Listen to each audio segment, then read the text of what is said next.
Jadi kalau yang pendek itu belum tentu stunting. Betul. Tapi kalau stunting pasti pendek Ya, katanya. gitu. Kita punya yang namanya sabu-sabu. Apa sabu-sabu? Sabu-sabu itu sabu berem, Uh-uh. sayur, buah, dan umbi. Saya sangat percaya itu. Karena angka stunting yang di atas rata-rata Jawa Barat. Iya. Jadi pemerintah Kota Bandung harus menyiapkan program khusus. Iya, betul. Jadi jangan selalu mengandalkan program pemerintah pusat. Cikal bakal dari stunting ini banyak yang kita lost, bahwa remaja lah ternyata yang jadi cikal bakal stunting. Itu saya berharap. Suruduk. Halik ayam Mang Ono ngabadu. Ngajak batur dulur gabung. Assalamualaikum warahmatullahi wabarakatuh. Sampurasun dulur Jabar. Wilujeng Sumping di podcast Mang Ono ngabadu. Ngajak batur dulur gabung. Hayu gaskeun lur.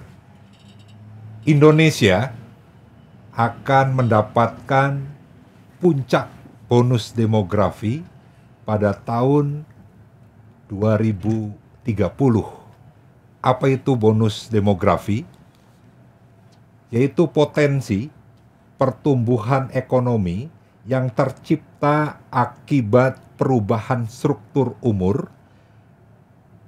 proporsi usia kerja jauh lebih besar daripada proporsi usia yang bukan kerja.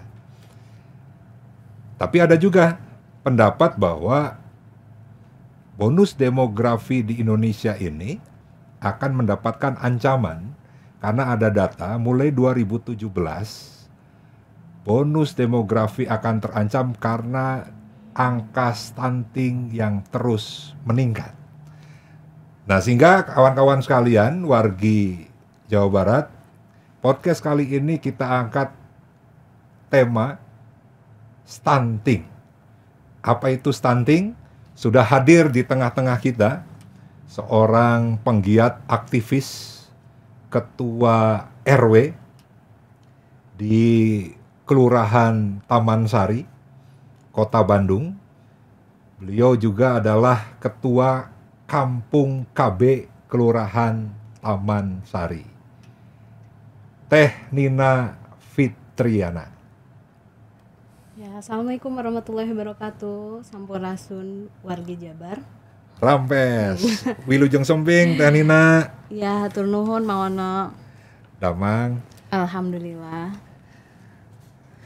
Ini baru nih kita membahas terkait dengan yang berkaitan dengan kesehatan, terutama stunting. Iya.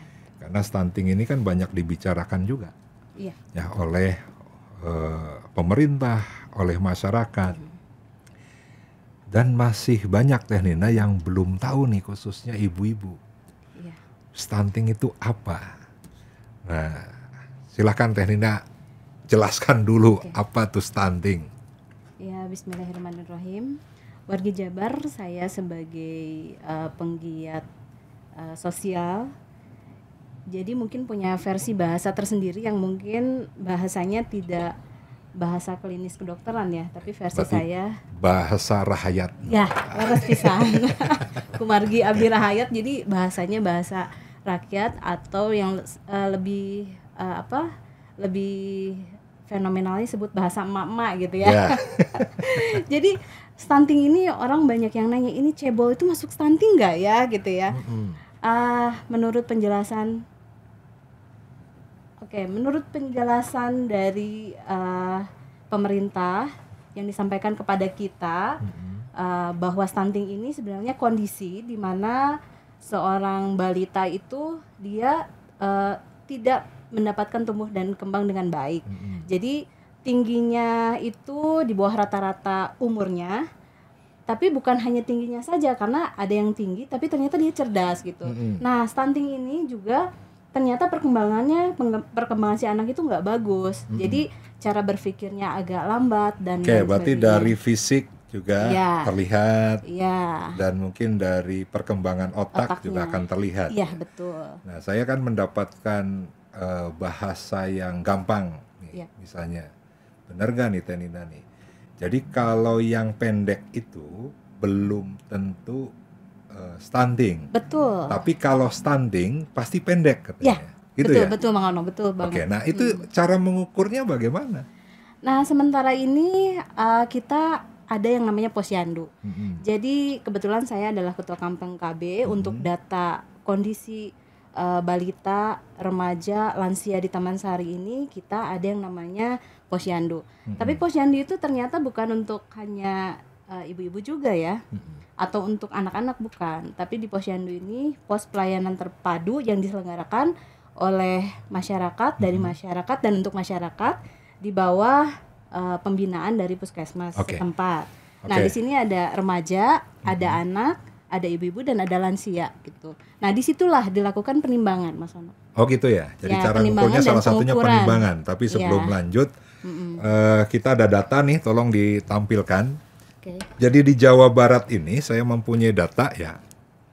Di 2021 angka prevalensi ya stunting di Jawa Barat itu mencapai 24,5. Oh, ya, Masya Allah. Coba ke bawah ya. Coba Jawa Barat nih 24,5. Dan ternyata Kota Bandung di mana dari sisi indeks pembangunan manusia, berarti dari aspek ekonomi, aspek pendidikan, aspek kesehatan. Nah, Kota Bandung ini termasuk yang tertinggi di Jawa Barat.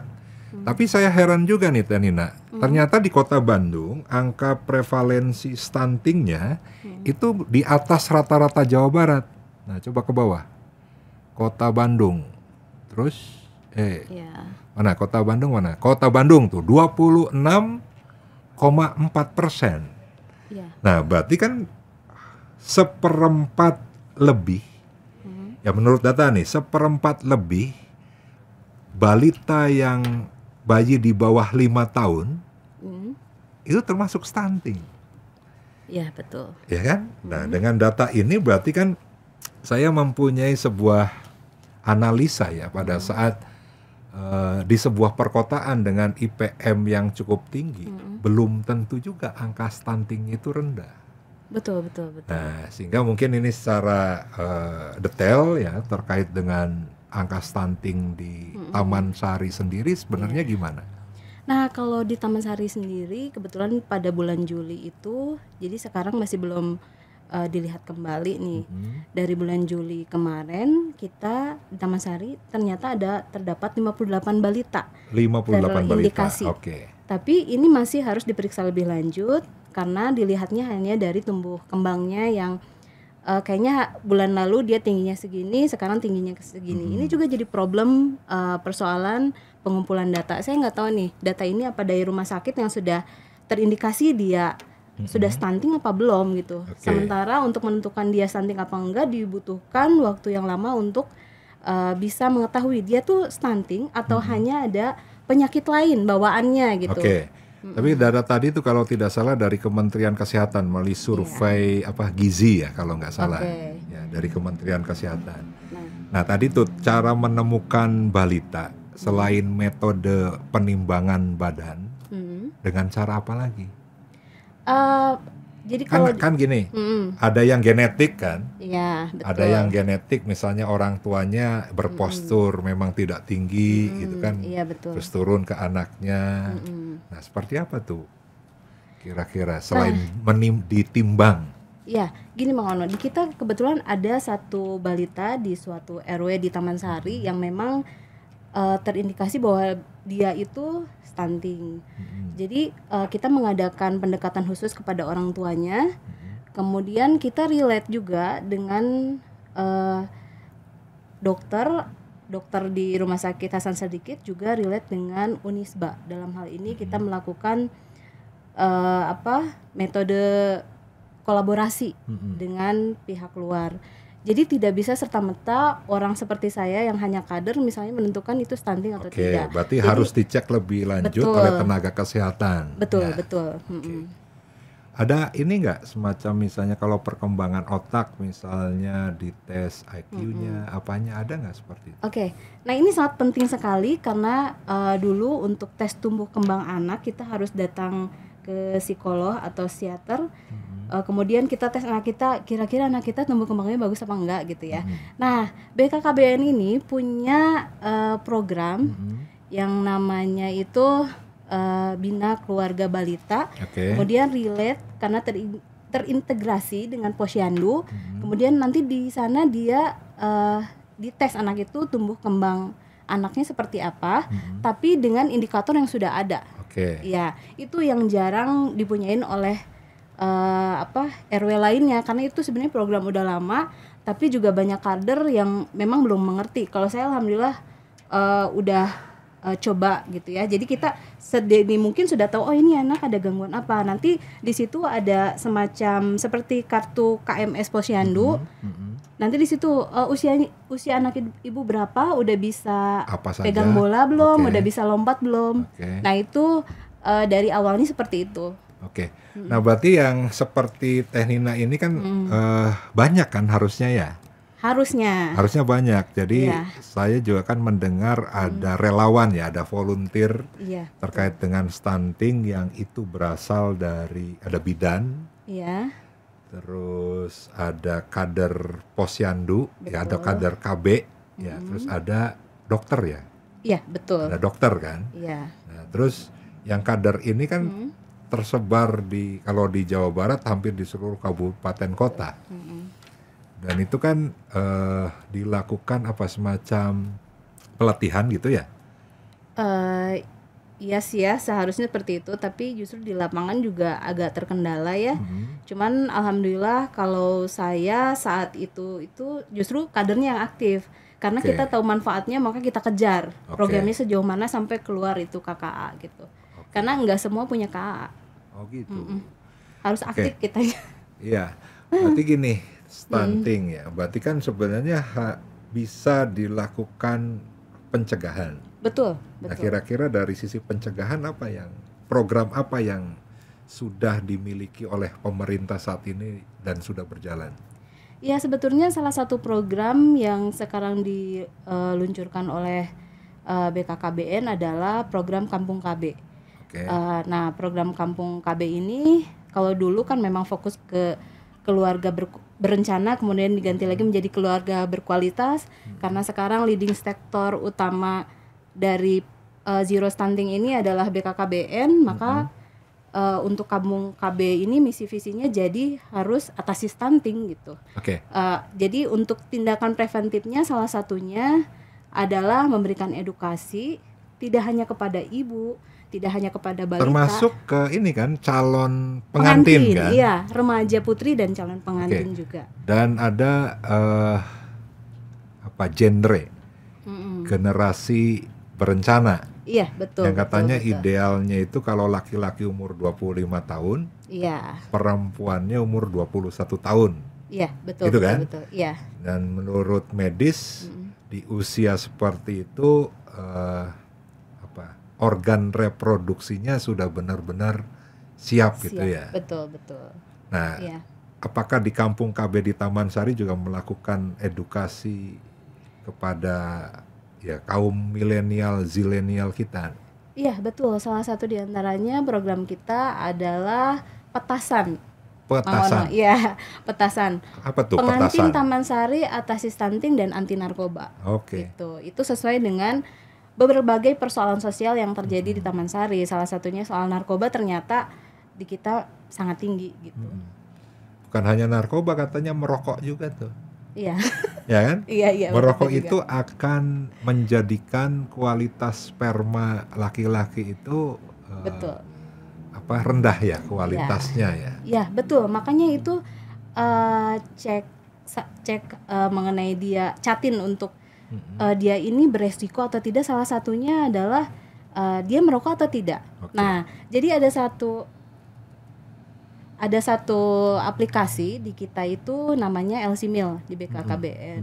Itu menciptakan LC-Mil untuk mengetahui apakah calon pengantin ini rentan stunting atau tidak. Sampai sebegitunya gitu ya. Jadi untuk itu kami menggagas petasan ini. Kenapa? Karena ternyata belum tersosialisasi dengan baik ke masyarakat tentang LC-Mil ini gitu. Jadi ketika mereka telah diketahui, oh Anda itu ternyata rentan terkena stunting gitu. Nanti anaknya gitu, ketika nanti mempersiapkan ya harus diperbaiki dulu gizinya. Jadi kita relate dengan KUA, dengan beberapa lintas sektoral, KUA, BNN, kemudian kita dibantu juga oleh akademisi gitu ya. Gimana caranya, juga CSR juga gitu, agar program ini terselenggara dengan baik, dengan harapan nanti calon pengantin ini akan menghasilkan putra-putri yang sehat gitu. Oke. Berarti itu kan termasuk pencegahan. Nah, kalau sudah teridentifikasi bahwa balita atau bayi ini stunting, dengan cara apa mengatasinya? Pengobatannya seperti apa tuh? Nah, untuk pengobatan kita tidak sampai ke ranah sana, tapi kita bantu. Jadi yang tadi satu balita yang ada di Taman Sari itu kita support, salah satunya dengan memberikan makanan yang bergizi. Itu nanti kita coba apakah dengan makanan bergizi ini dia jadi naik atau tidak. Itu jadi salah satu program kami, dan kami juga melakukan kolaborasi pentahelix selain dengan pemerintahan juga dengan Unisba agar bisa membantu pembiayaan si anak ini gitu. Jadi sekarang sedang terapi, memperbaiki kualitas asupan makanan ke balita atau bayi ini ya. Iya betul. Oke, nah sekarang gini nih Tenina, kan kita juga melihat satu kondisi ekonomi masyarakat ya, yang boleh dikatakan masyarakat ini bukan hanya miskin, betul, tapi ada istilah kemiskinan ekstrim. Jadi kemiskinan ekstrim itu pendapatan keluarga itu per orang itu hanya 350.000 per bulan. Betul. Nah, sehingga pada saat kita menemui sebuah keluarga dengan penghasilan bapaknya yang bekerja hanya 1,5 juta misalnya, 1,5 juta, terus dia punya istri, terus anaknya 2. Nah, berarti kan rata-rata kan di bawah 350.000 kan per bulan. Nah, apakah ada upaya nih ya, dari relawan nih, dari Teh-Nina dan kawan-kawan mengedukasi kira-kira masakan yang bergizi, yang murah, iya betul, ya, yang bisa dikonsumsi di keluarga tersebut, termasuk anak-anaknya itu, apa sudah dilakukan? Sudah dan sedang, dan kebetulan nanti akan launching juga tanggal 23 sekalian merayakan hari ulang tahun Bandung. Gitu. Kita punya yang namanya sabu-sabu. Apa sabu-sabu? Sabu-sabu itu sabu berem, sayur, buah, dan umbi. Nah, itu jadi kita akan coba demo ke masyarakat. Ternyata murah loh dengan biaya segini ini. Itu biayanya maksimal itu sangu berem tuh berapa ya? Sangu berem itu kan bagus, tapi juga untuk remaja kan belum kurang mengenal. Jadi kita kampanye sangu berem. Kalau sangu berem kan biasanya untuk orang yang diabetes misalnya ya. Betul. Tapi kalau yang untuk anak-anak apakah memang pas sangu berem itu? Iya. Ini kita lagi ke remaja, Mas. Jadi kalau anak-anak sih kayaknya masih agak bebas, boleh. Cuman karena ini kita programnya untuk remaja, untuk si Catin tadi, jadi sangu berem diutamakan karena banyak Catin itu yang obesitas juga karena kebanyakan makan seblak. Oh, seblak Indomie. Ya gitu kan, hobinya beda dengan kita dulu. Nah, sehingga kira-kira bisa nggak misalnya satu hari ya, satu hari makan pagi, siang, sore. Iya, betul. Itu tidak lebih misalnya dari taruhlah 50.000. Bisa ya? Bisa. Dan itu bergizi. Bergizi. Nah, kalau tadi untuk sumber karbohidrat tadi sangu berem. Iya. Nah, untuk proteinnya apa? Nah, untuk protein bisa tahu, bisa tempe gitu ya. Udah gitu kacang-kacang kan juga masuk ke protein. Kalau misalnya kita ada kacang panjang yang sering kita lupakan, tapi itu hobi saya waktu kecil, kacang panjang disambelin gitu ya. Sebenarnya itu jadi salah satu masakan yang sangat murah. Jadi itu tuh cuman berapa ya? Cuman 3.000 juga dapat untuk sekeluarga kacang gitu kan ya. Kacang panjang, pakai terasi sedikit, pakai cabai. Ya, apa namanya tuh? Apa ya? Pancok. Pencok.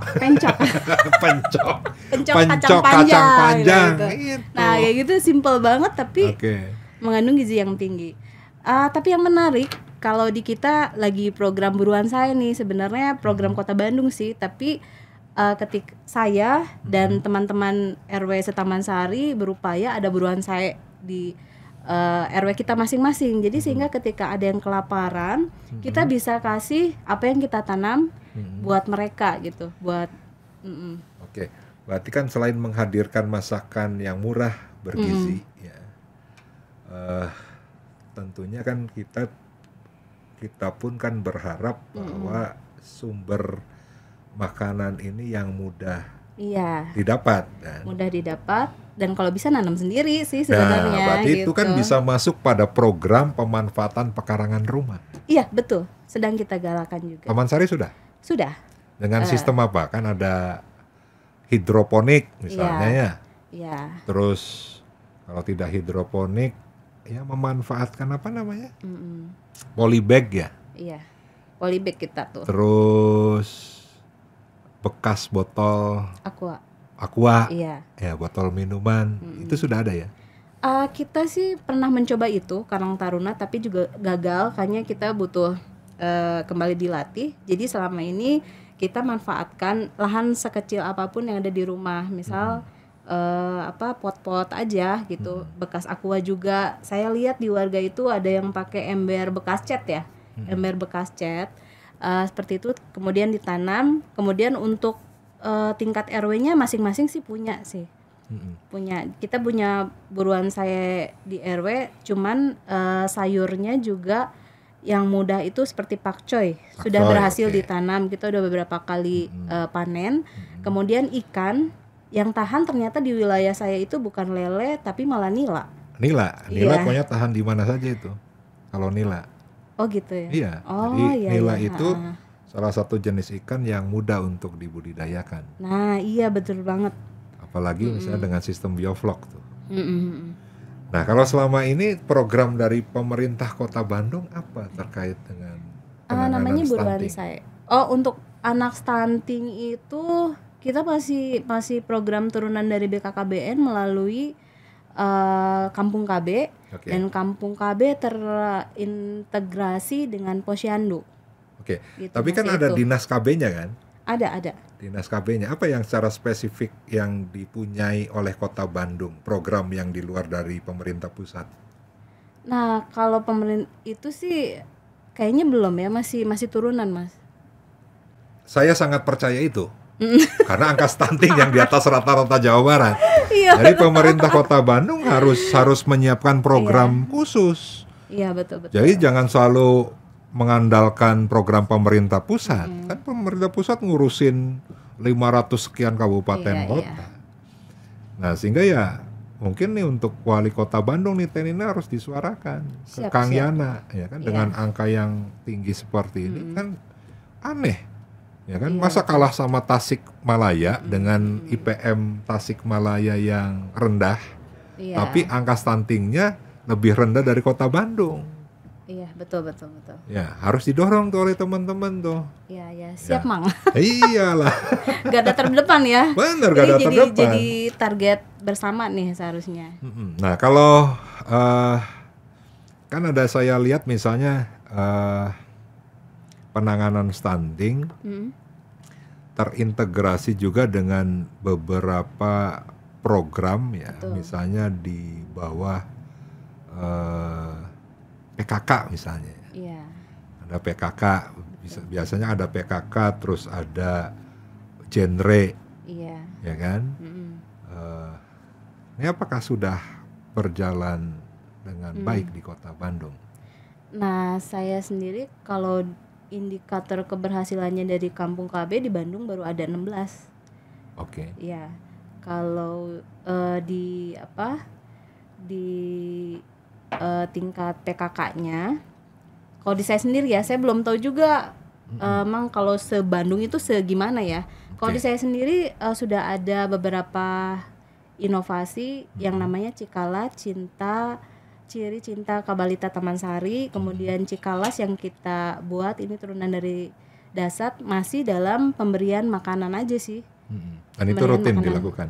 Iya, rutin dilakukan dan lebih fokus ke yang miskin. Oke. Ya. Nah, harapan Teh Nina ke depan gimana nih kepada pemerintah? Apa kira-kira stunting di Kota Bandung khususnya di Taman Sari bisa tertangani dengan baik?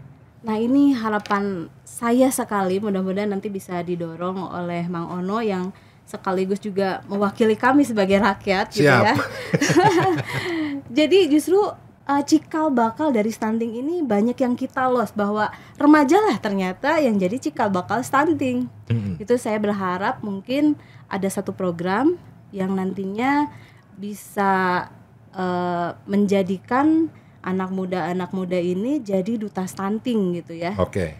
Jadi karena ini yang lost, sebenarnya di BKKBN itu ada PIK-R, tapi dia juga tidak digiring untuk fokus di stunting ini gitu. PIK-R itu apa? PIK-R ini pembinaan remaja juga, tapi khusus untuk reproduksi. Jadi semua kampung KB harus punya PIK-R yang dia aware terhadap reproduksi saja, tapi tidak ke stunting ini gitu, saling loss gitu. Oke, berarti kan gini, pada saat kita masuk ke wilayah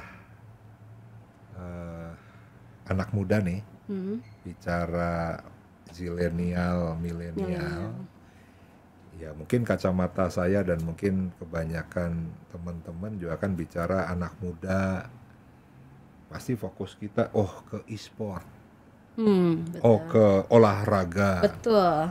ke musik. Iya. Ternyata ada yang lebih penting juga. Betul. Iya. Bagaimana mempersiapkan mereka Iya. untuk menjadi orang tua Betul. yang menghasilkan anak yang sehat dan cerdas kan itu. Nah, itu. Jadi saya setuju tuh duta Stunting. ya. Ya. Harus dimulai di Taman Sari. Iya, insya Allah. Ya. Kita harus ditemukan itu. Jadi kebalik, jadi kita yang punya PR ya. Ya kan? Iya, betul. Ya.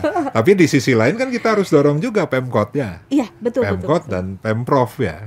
Angka 24,5% ya termasuk masih tinggi. Iya. Ya ini yang kita khawatirkan kembali yang saya sampaikan di awal tuh. Bonus demokrasi akan terancam pada saat stuntingnya tinggi.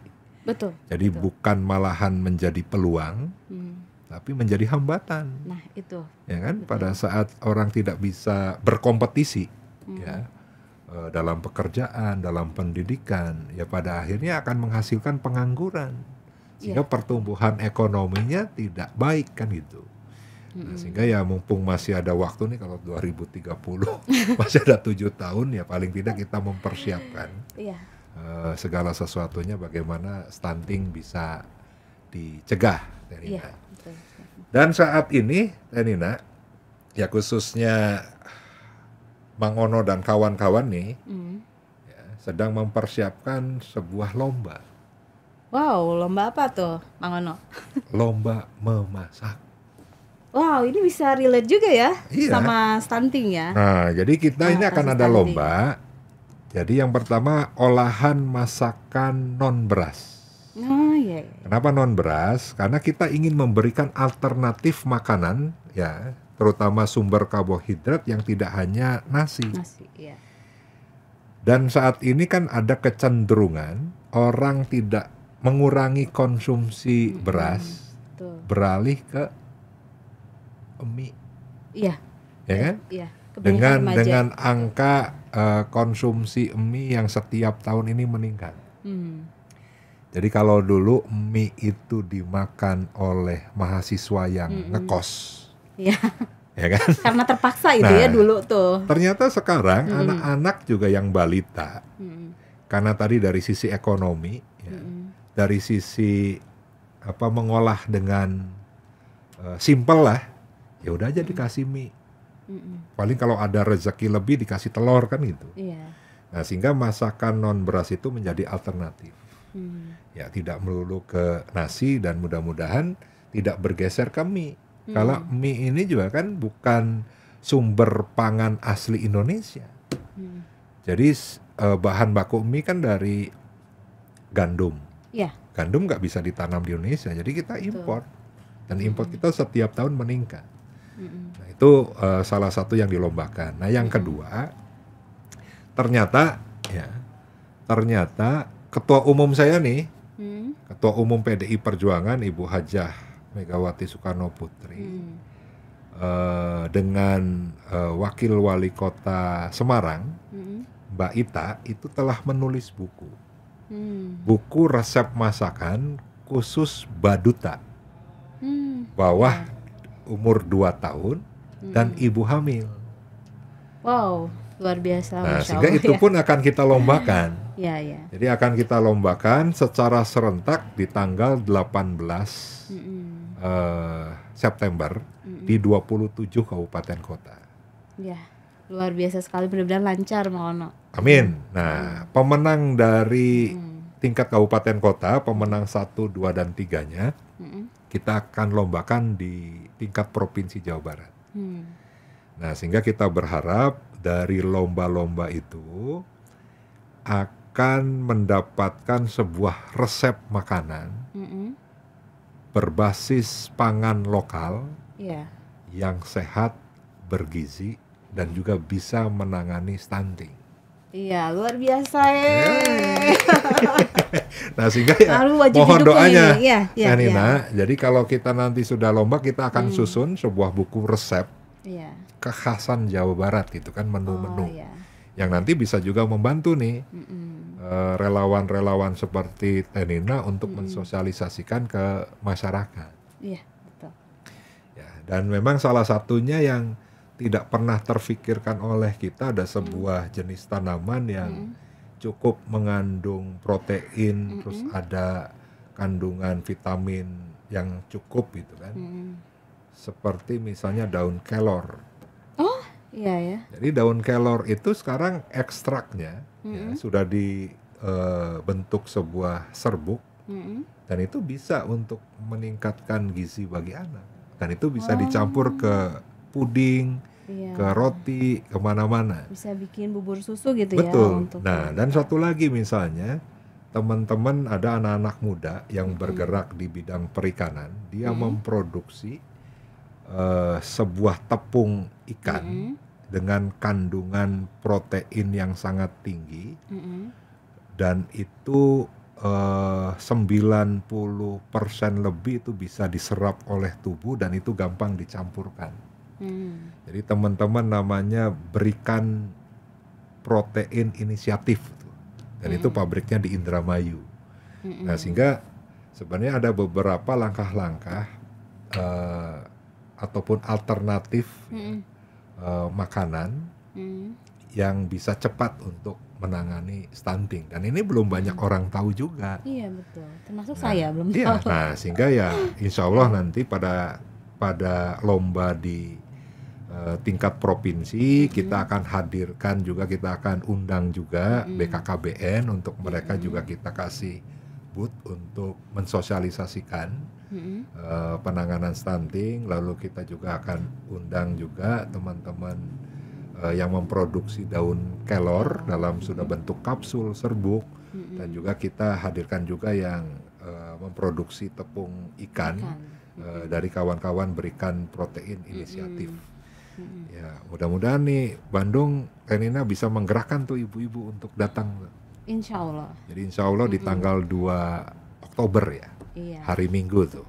2 Oktober, ya. 2 Oktober hari Minggu, siap ya? Iya, insya Allah. Apalagi kalau ibu-ibu ditambah Zumba, itu pasti banyak, Mas. Zumba? Iya. Bukan hanya Zumba, kita tambah door prize. Wah, nah ini luar biasa, pasti semangat. Bener, Mama, kalau Zumba kita laksanakan, terus ada Sicita, senam Indonesia cinta tanah air.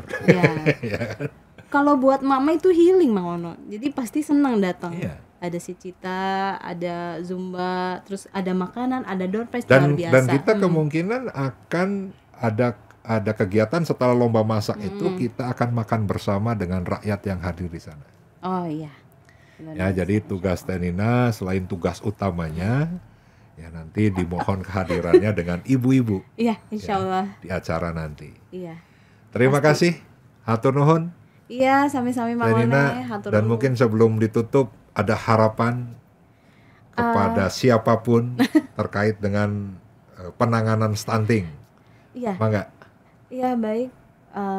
Bapak dan Ibu semua, keluarga Indonesia, saya berharap kita mengatasi stunting ini mulai dari keluarga sendiri. Kita ciptakan keluarga berkualitas agar kita mudah menyampaikan informasi pada anak, pada istri, pada suami. Itu akan lebih mudah dengan keluarga yang lebih berkualitas. Mungkin itu. Mantap. Ya. Hatur nuhun Teh Nina.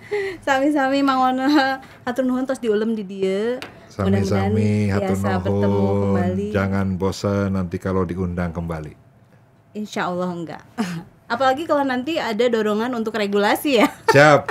Tidak hanya sekedar wacana gitu. Siap. Salam kangge keluarga. Terima kasih hatur nuhun pisan Teh Nina Fitriana yang menjadi narasumber pada podcast kali ini. Stay terus di channel Mang Ono Ngabadug, ngajak batur dulur gabung. Hayu, gaskeun lur. Surudug halik aya Mang Ono Ngabadug, ngajak batur dulur gabung. Hayu gaskeun lur.